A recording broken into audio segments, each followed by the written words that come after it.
भारत को टारगेट कर रहा है, चाहे वहां की एक राजकुमारी हो, चाहे कुवैत की तरफ से, चाहे सऊदी अरब के बुद्धिजीवी हो, सब जो हैं वो भारत सरकार को टारगेट कर रहे हैं। खुद एस जयशंकर जो कि भारत के विदेश मंत्री हैं, वो फोन खड़खड़ा रहे हैं तमाम मिडिल ईस्ट में कंट्रीज को कि ऑल इज वेल, आपके और हमारे रिश्तों में कोई कड़वाहट नहीं है। और अब 57 देशों के ऑर्गेनाइजेशन ऑफ इस्लामिक कंट्रीज के बयान के जवाब में एमईए ने फिर से कल यह बयान जारी किया आपके स्क्रीन पर।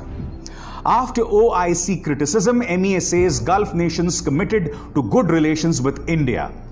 क्या कहा है मैं आपको पढ़ के सुनाता हूं। Relations between two countries cannot be defined on the basis of, said Ministry of External Affairs spokesperson Anurag Srivastava on Thursday in response to questions whether Gulf nations were worried about alleged Islamophobia in India. Srivastava stressed that India's relation with Gulf nations were friendly and cooperative. आगे क्या कहते हैं? The Organization of Islamic Cooperation, OIC, a group of 57 nations, had earlier tweeted about an unrelenting and vicious Islamophobic campaign in India. यानी कि इस्लाम के खिलाफ, मुसलमानों के खिलाफ जो प्रचार चल रहा है भारत के अंदर, इसके जवाब में भारत ने कहा था, India had responded saying the OIC statement was not just deeply regrettable but factually incorrect and misleading. खेदजनक बयान है और भ्रम फैलाने वाला बयान है, ऐसा भारत कह रहा है। बिल्कुल सही कहा भारत ने, मगर मैं एक कदम और आगे जाना चाहूंगा। आखिर 57 देशों के ऑर्गेनाइजेशन ऑफ इस्लामिक कंट्रीज होता कौन है भारत के बारे में टिप्पणी करने वाला? क्योंकि जब कश्मीर का मुद्दा होता है तब ये लोग कभी भी हमारे समर्थन में नहीं आते। और मैं साल 2014 से पहले की बात कर रहा हूं, मैं उस दौर की बात कर रहा हूं जब कश्मीर में हीलिंग टच की बात होती, तब यह ओआईसी भारत के समर्थन में कभी नहीं आया।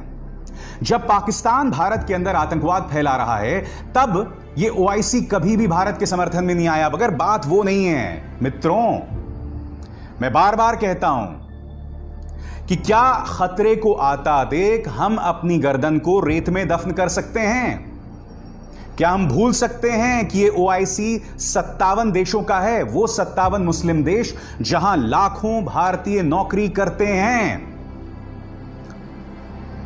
इन भक्तों के चलते, इन अंध भक्तों के चलते कल्पना कीजिए अगर हमारे भारतीय जो उन गल्फ नेशंस में रहते हैं, उन्हें अगर किसी ने टारगेट करना शुरू कर दिया तो उसका जवाब दे कौन होगा?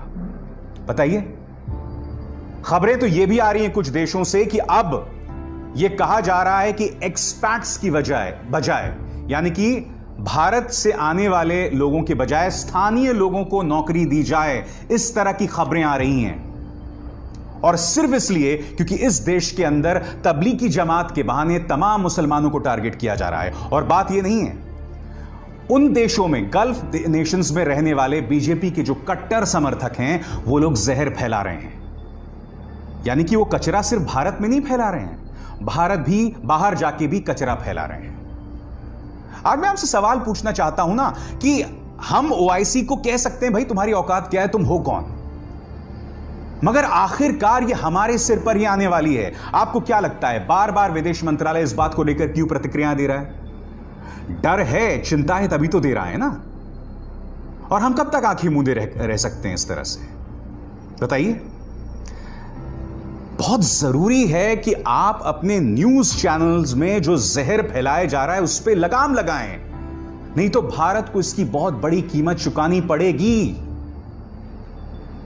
क्योंकि आपको अगर लगता है कि न्यूज चैनल्स में जहर फैलाने के चलते आपकी जवाबदेही खत्म हो जाएगी, तो आपसे बड़ा नासमझ मेरे हिसाब से कोई नहीं हो सकता। और मैं आपको बताना चाहता हूं क्यों।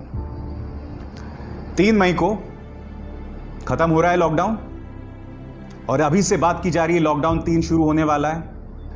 हमें यह भी नहीं पता कि 3 मई के बाद आखिर देश के नागरिक को क्या उम्मीद करनी चाहिए। यह देश का नागरिक तो यहां का शेयर होल्डर है ना। क्या ये सरकार की जिम्मेदारी नहीं बनती कि वो कम से कम अपने नागरिकों को बताएं कि भाई हम किस चीज की उम्मीद करें? सुनिए, सरकार का मकसद आपको डराना नहीं था। अब एक नई खबर सामने उभर कर आई है जिसमें अमेरिकी राष्ट्रपति डोनाल्ड ट्रंप ने कहा है कि कोरोना वायरस का जन्म वुहान की एक प्रयोगशाला में हुआ था। क्या डोनाल्ड ट्रंप इस बात का इशारा कर रहे हैं कि चाइना ने जानबूझ के इसे एक बायोलॉजिकल